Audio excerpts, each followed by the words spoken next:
The Senate inquiry into supermarket prices has recommended a crackdown on Coles and Woolworths. It's found the grocery industry is driven by profits at the expense of consumers and needs an overhaul. The inquiry has recommended laws to break up the supermarket giants if they're found to be abusing their market power. It's also called for price gouging to be made illegal. Everyone needs to be able to make a dollar along the way and ensure that agriculture in Australia remains sustainable. Green Senator Nick McKim headed up this inquiry.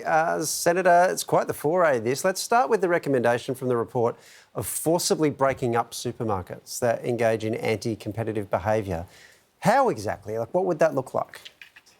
Absolutely. So the ACCC could make an application to the federal court, and the federal court would have the power to issue what is called the divestiture order, and that order would need to be complied with by the relevant supermarket if they've been found to have misused their market power. So these powers exist in so-called free market economies right around the world. They've existed in the US since the 1890s. They exist in the UK, almost right through the EU, and they are used to break up supermarket monopolies because supermarket monopolies equal higher prices, and we need to put downward pressure on food and grocery prices in Australia and stop the price gouging.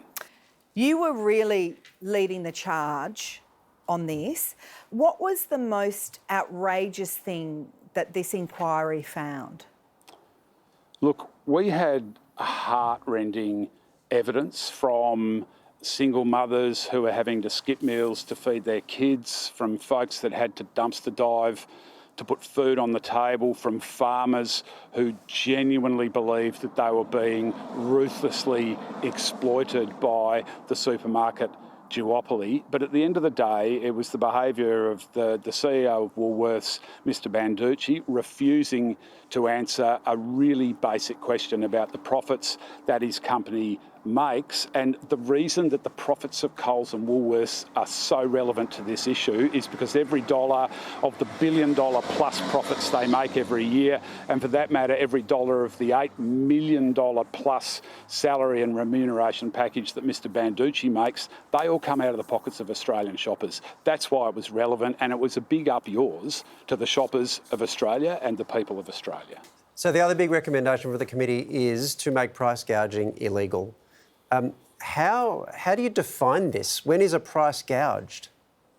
What would happen is the ACCC again could make an application to the courts. The courts would assess the price of a particular product compared to the cost of the product, the cost of doing business of the company that is selling that product to consumers. It can consider things like what the cost of that product might be if there were more competition in a particular sector, what competitors' prices might be, and having regard to all of those things, if the courts did find that there was price gouging or excessive pricing underway, they could impose a significant financial penalty. At the end of the day, what this means, if it was introduced, is that corporations could not just arbitrarily put up prices because they can or because they just want to, without facing consequences from the courts.